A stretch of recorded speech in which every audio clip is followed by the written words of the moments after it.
Chacun de nos actes, ou presque, est capturé et enregistré. Des informations qui alimentent ce qu'on appelle le big data, les mégadonnées.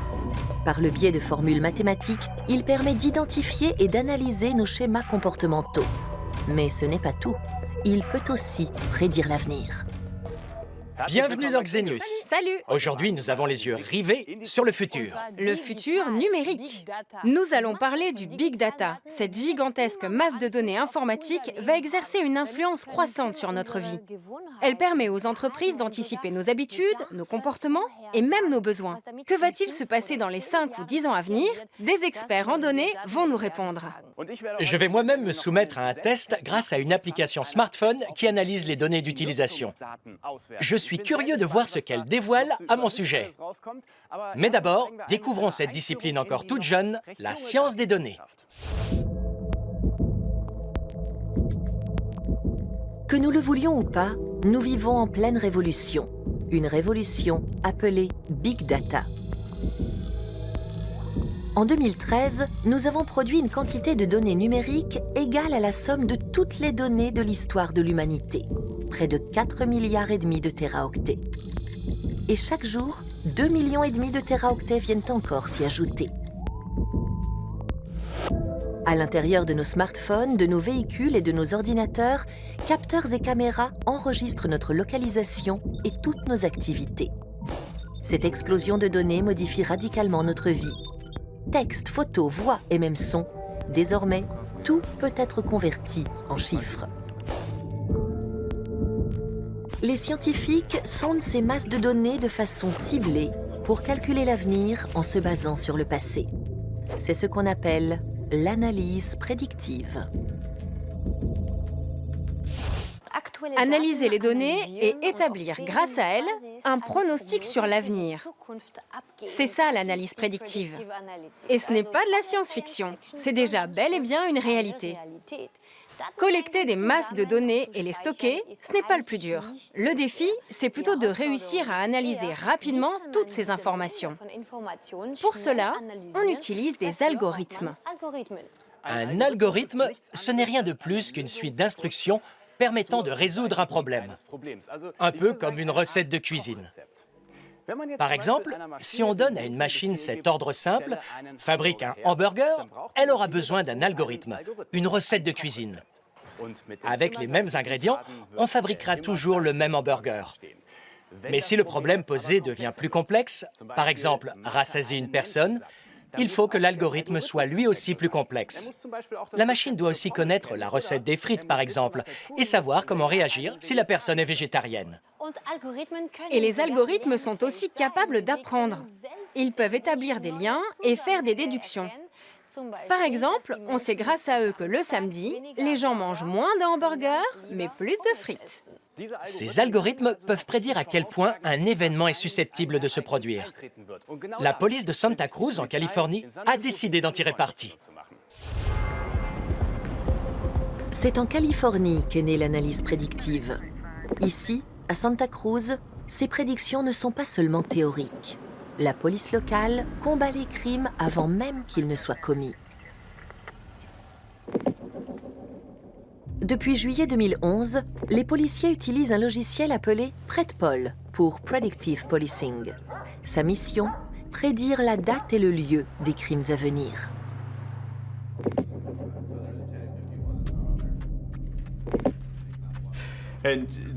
Nous allons surtout garder à l'œil le quartier de Harvey West, en particulier de nuit. Aussitôt que le soleil se couche, les criminels envahissent toute la zone. On le voit ici sur la carte PredPol. Elle montre ce qui va se passer à Harvey West. Allez, on y va. La police californienne est sous pression. L'État ne cesse de réduire les dépenses publiques. Pendant ce temps, cambriolages, vols de voitures et agressions sont en constante augmentation.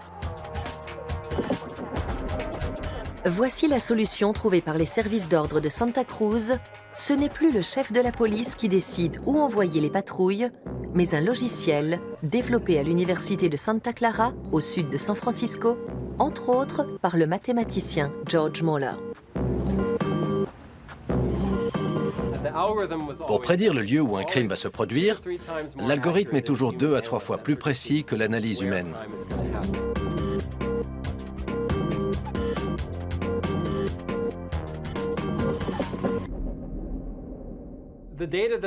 Les algorithmes utilisent les données des délits observés au cours des dernières années. On fournit à l'ordinateur les rapports de police des 5 à 10 années précédentes, avec les lieux, les dates, les types de crimes et l'usage ou non d'armes à feu. Une fois toutes ces informations réunies, on lance les algorithmes chaque jour. On obtient ainsi des pronostics qui indiquent à la police où envoyer des patrouilles sur le terrain.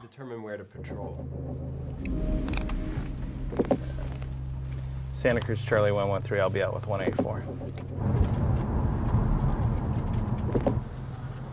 Les forces de l'ordre peuvent ainsi être déployées avec un maximum d'efficacité et de rentabilité. Chaque agent se concentre sur 3 ou 4 zones critiques.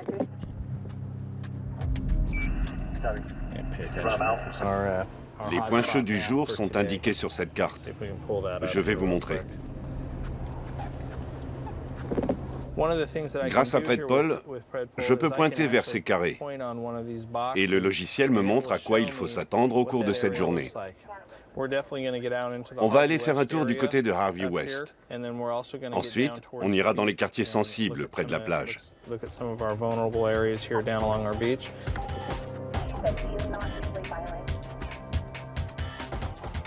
Pour pronostiquer les zones de danger, l'algorithme recherche un schéma bien précis dans les statistiques.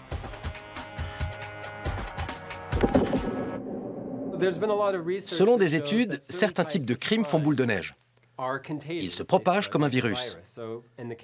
Par exemple, un gang va en attaquer un autre, puis le second va effectuer un acte de représailles quelques jours plus tard. Cela crée une recrudescence d'attaques en bande organisée. La première action augmente la probabilité de voir survenir d'autres actes de violence.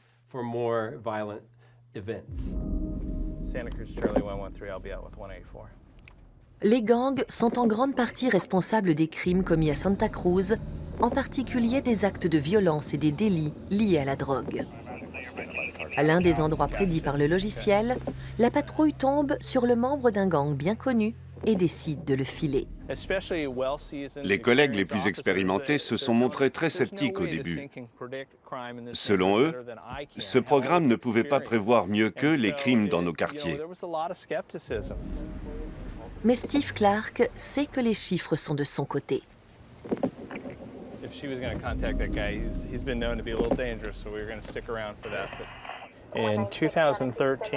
Au cours des 5 premiers mois de 2013, nous avons connu une hausse des vols de voitures de l'ordre de 42%. J'ai donc demandé à une de mes équipes d'utiliser Predpol. Le programme nous a indiqué une zone très précise. À la fin de l'année, nous avions réussi à inverser la tendance en passant de plus 42% à moins 15%, ce qui représente un gros changement. Le concept de police prédictive a donc de beaux jours devant lui, et pas uniquement aux États-Unis.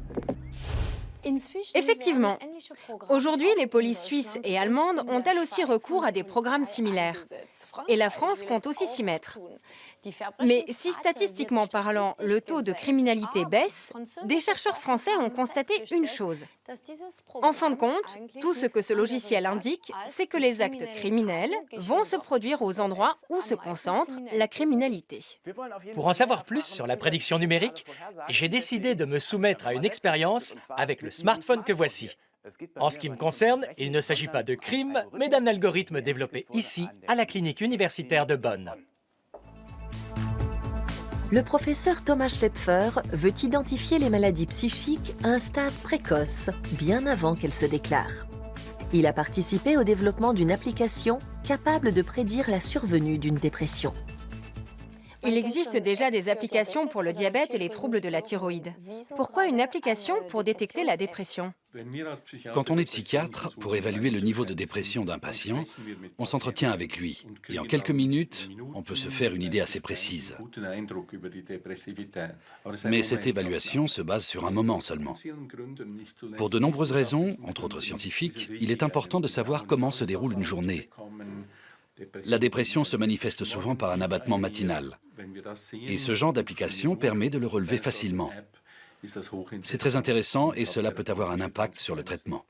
Donc, vous recommandez aux patients souffrant de dépression d'installer cette application pour améliorer le diagnostic et le traitement. On ne peut pas améliorer le diagnostic, mais ça nous permet de déterminer avec beaucoup plus de précision comment le patient réagit au traitement, qu'il s'agisse d'une psychothérapie ou de médicaments. Comment fonctionne cette application? Qu'est-ce qu'elle mesure exactement? L'application transforme le téléphone en outil d'espionnage. Il enregistre dans les moindres détails l'endroit où vous vous trouvez.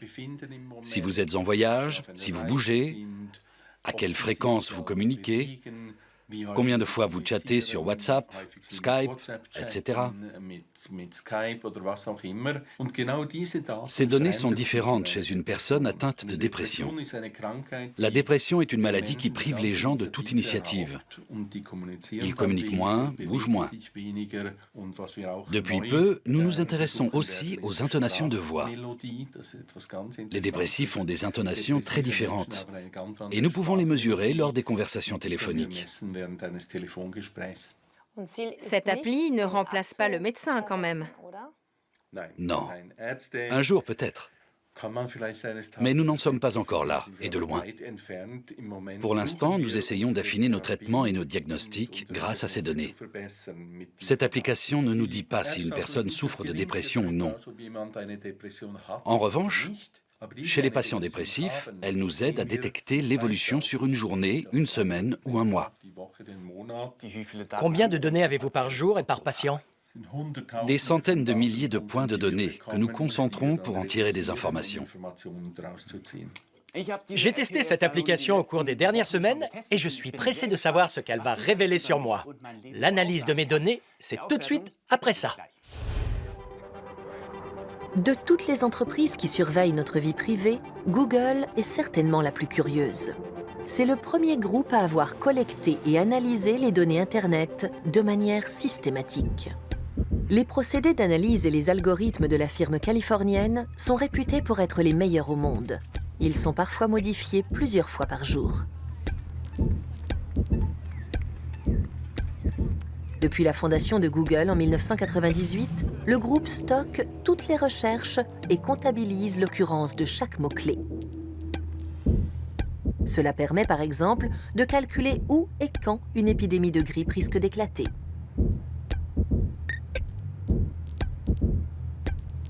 Mais la firme reste très secrète sur son moteur de recherche, et encore plus sur les détails de ses algorithmes.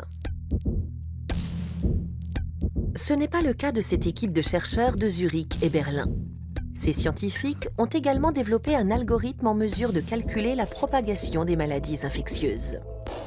Le projet a été dirigé par Dirk Brockman et Dirk Elbing. Contrairement à Google, ils sont prêts à partager les détails de leur méthode de recherche. Nous avons des villes qui apparaissent, puis d'autres. Cela permet de mettre en place un dispositif médical adapté dans ces endroits et de lutter de manière plus efficace contre la propagation des maladies. Autrefois, les personnes infectées se déplaçaient beaucoup plus lentement d'un lieu à l'autre. Les schémas de propagation d'épidémies avaient une forme circulaire et homogène. Aujourd'hui, les schémas de propagation de nos maladies actuelles sont beaucoup moins cohérents. Une fois, ce sont des Américains qui tombent malades, puis des Européens, puis des Asiatiques. C'est un peu la pagaille. Les maladies modernes se transmettent essentiellement par les voyages en avion. Visuellement parlant, cela donne un réseau de villes situées aux quatre coins de la planète, reliées par le trafic aérien. Dans leur étude, les chercheurs ont baptisé cette forme de calcul de l'éloignement « distance effective ». La distance effective entre des villes marquées par un fort trafic aérien, par exemple Francfort et New York, est moins grande que la distance géographique entre Francfort et Stuttgart. L'algorithme des deux scientifiques analyse le schéma de propagation depuis les aéroports. Et soudain, ce qui apparaissait comme une belle pagaille affiche une étonnante régularité. Dans certains aéroports, le modèle de propagation des épidémies reprend une forme circulaire. Cela nous indique le lieu le plus probable où la maladie va se déclarer. Une fois que nous disposons de cette information, nous pouvons lancer les projections. Pour se protéger de la grippe à Francfort, il vaut donc mieux regarder du côté de New York que de Stuttgart. C'est fascinant de voir tout ce qui existe déjà en matière de prédiction numérique.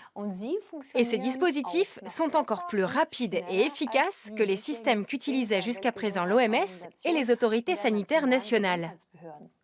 Cette fois, c'est à moi. Ces dernières semaines, j'ai testé votre application, professeur Schlepfer, et j'ai très envie de connaître les résultats. Je vois que vous avez une carte avec les lieux où je me suis rendu. Alors, qu'est-ce que ça donne? On voit que vous avez eu une semaine bien chargée. Vous vous êtes rendu dans pas mal d'endroits en Allemagne, vous êtes allé en Belgique, vous avez passé une journée à Berlin, puis à Varsovie. Vous voyez, ça, c'est le parcours classique d'une équipe de Xenius. Si vous étiez dépressif, on pourrait dire qu'avec un profil de voyageur tel que le vôtre, vous ne pouvez pas être gravement malade. Quand on arrive encore à voyager, c'est que ça va. Par contre, ce sont les changements qui nous intéressent. Donc, si cela venait à changer, ça trahirait une évolution de votre état psychique. Là, on serait en droit de se demander ce qui se passe. Il pourrait bien sûr y avoir une explication anodine, par exemple un rhume. Mais vous pourriez aussi me répondre « je n'avais envie de rien » ou « j'étais trop triste ». Quelles autres données peuvent vous intéresser? Ce qui est très révélateur également, c'est la fréquence des échanges. Ils sont répertoriés ici. On voit qu'en une seule journée, vous avez envoyé 90 messages WhatsApp. Lorsqu'un jour, on recense 90 messages et que d'un coup, on descend à 10 par jour, c'est que la façon de communiquer change. Et ça, c'est très intimement lié à l'humeur. Je continue. Ici, nous avons un résumé de votre humeur au cours des 6 semaines d'utilisation, en fonction des jours de la semaine. Vous avez fourni des indices sur votre humeur. Et on voit que le jour le plus foncé, pour vous, c'est le mardi.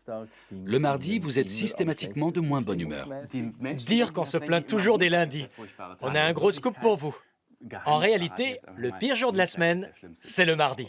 Et visiblement, le meilleur, c'est le dimanche. Oui. Ce qu'on remarque chez vous, c'est que votre humeur change en fonction des jours de la semaine. Et chaque jour, on observe à peu près le même schéma. Le matin, ça va très bien. Et d'un coup, votre morale descend au plus bas. Donc, si j'ai bien compris, l'application utilise les données pour déterminer mon état d'esprit. Est-ce qu'elles peuvent prédire un quelconque changement et servir à l'analyse prédictive? On peut par exemple constater que l'humeur de la personne se dégrade, que le phénomène s'accélère et prévoir que dans 2 jours, la dépression sera de retour. En théorie, dans ce genre de situation, on pourrait envisager que l'application alerte le médecin. Ce dernier appellerait alors la personne pour dire « Vous n'allez pas bien, voulez-vous passer me voir ?» Dans le cadre de l'analyse prédictive, ce serait une possibilité, mais nous n'en sommes pas encore là. L'analyse prédictive est un outil vraiment passionnant et très prometteur. La preuve, c'est que de nombreux programmeurs s'y sont mis. Ils ont même leur propre plateforme. Prédire l'avenir grâce aux mégadonnées, cette perspective ne fait pas rêver que les scientifiques. L'analyse prédictive est déjà un commerce juteux. Anthony Goldblum, fondateur de l'entreprise Kaggle, en sait quelque chose. Nous avons résolu des problèmes que je pensais insolubles pour des algorithmes. Par exemple, leur faire évaluer des dissertations de lycéens. On peut aussi, par exemple, prédire quels médicaments vont être efficaces. Ces réussites, on les doit à la communauté Kaggle. Cette plateforme permet aux entreprises d'organiser des compétitions autour d'un problème. Des programmeurs du monde entier rivalisent pour lui trouver le meilleur algorithme. Beaucoup de ces statisticiens ou spécialistes en données sont brillants, mais n'ont pas encore été découverts. En fait, Kaggle permet à des inconnus de devenir des stars. Qu'ils soient lycéens ou éminents professeurs, près de 200 000 experts du monde entier ont déjà participé à une de ces compétitions. Joseph Feigl est originaire de Hambourg. Ce petit génie découvert par Kaggle compte parmi les 10 meilleurs programmeurs au monde. Le plus souvent, c'est sur la fin que ça devient stressant, parce que tout le monde balance ses meilleures formules. Il faut s'accrocher, c'est un peu le stress. Mais sinon, ça reste sympa comme passe-temps. Après mes études, je n'avais jamais vraiment bossé sur des données réelles. C'est ça qui m'a attiré en premier, l'envie de savoir comment c'est dans la pratique. La première compétition à laquelle j'ai participé durait 2 mois. Je crois qu'au cours de ces 2 mois, j'en ai appris plus que pendant mes études. Prenons l'exemple d'un laboratoire pharmaceutique. Pour savoir quelle frange de la population est menacée par le diabète, il lance une compétition sur Kaggle. Première étape, fournir aux programmeurs les données brutes et anonymisées de patients déjà atteints de diabète. Avant toute chose, je dois réfléchir aux critères que je veux extraire de ces données. Ensuite, je m'en sers pour alimenter le modèle. C'est ce qu'on fait 8 fois sur 10, et c'est la partie la plus difficile. Si je fournis les données brutes à un algorithme, il marchera, mais n'identifiera pas le bon profil. L'algorithme doit d'abord apprendre à quoi ressemble le profil typique d'un diabétique. Il cherche ensuite le même schéma chez d'autres personnes. Puis, il calcule les probabilités que ces personnes deviennent diabétiques. Joseph Feigl envoie ses calculs à Kaggle et obtient un retour immédiat sur la qualité de ses algorithmes.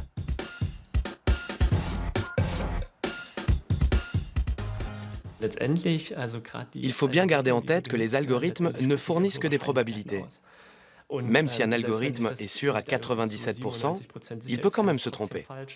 On ne peut pas totalement écarter le hasard, mais on peut toujours être un peu plus sûr. Même les algorithmes les plus performants et alimentés par d'énormes masses de données ont leurs limites.